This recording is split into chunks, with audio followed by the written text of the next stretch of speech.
साथीहरू सम्पूर्णमा नमस्कार। आज धेरै लामो समयपछि म पनि आफ्नो केही मन्तव्य यो सोसल मिडियाको माध्यमबाट राख्न गएका छु। यो विशेष गरी कक्षा 10का प्रिय भाइ बहिनीहरू आगामी चैत 19 गते हुन गइरहेको एसई इक्जाममा प्रेजेन्ट हुन गइरहनु भएको छ। उहाँहरूले आफूले सोचेको जस्तो, मेहनत गरेको जस्तो, अपेक्षा गरे जस्तो नतिजा हासिल गरोस् भनी म आफ्नो शुभेच्छा दिन चाहन्छु।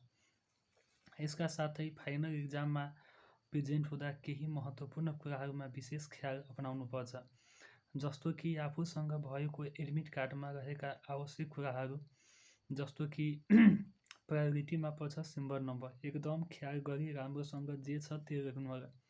यो सँगसँगै क्वेसनको एन्सर दिने बेलामा भावनामा नबगिकन क्वेसनले मागेको एन्सर इफेक्टिभ तरिकाले फर्मेट बेस कन्क्लुजन सहित पस्किनु होला, जसले गर्दा तपाईँको एन्सर राइटिङ एकदम एट्र्याक्टिभ देखिन्छ र इक्जामिनरले एन्सर चेक गर्दाखेरि नम्बर दिउँ जस्तो लाग्छ र कुनै कन्जुसियाइ नगरिकन तपाईँले एन्सर दिन्छ, जसले गर्दा तपाईँको एसईको रिजल्ट प्रभावकारी बनाउनमा मद्दत गर्छ।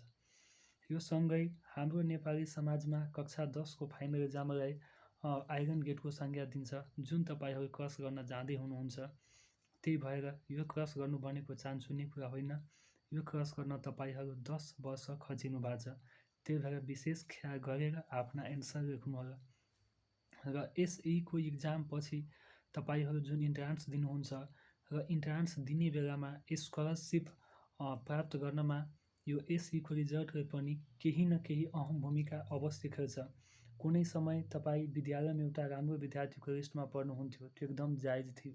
तर अब तपाईँ कतिको मेहनत गर्नुभएको छ, कतिको स्टडी इफेक्टिभ थियो, अब जाँचिने भनेको यही 2 घन्टा 15 मिनट अथवा यो 3 घन्टाको इक्जाममा हो। त्यही भएर आफ्नो स्टडीलाई एकदम प्रभावकारी बनाउनु होला, स्वास्थ्यमा विशेष ख्याल गर्नुहोला, गर्मीको समय छ पानी पिउनुहोला। यसका साथै एकचोटि अझै तपाईँको रिजल्टले हाम्रो सोसाइटी गुन्जियोस्, हामीलाई पनि खुसी हुने मौका मिलोस् र तपाईँको प्यारेन्ट्स पनि खुसी होस्। यति भन्दै म बिदा हुन्छु र तपाईँ आफ्नो अध्ययन एकदम जोडतोडका साथ अगाडि बढाउनुहोस्। है त, सम्पूर्णमा नमस्कार, मेरो शुभेच्छा।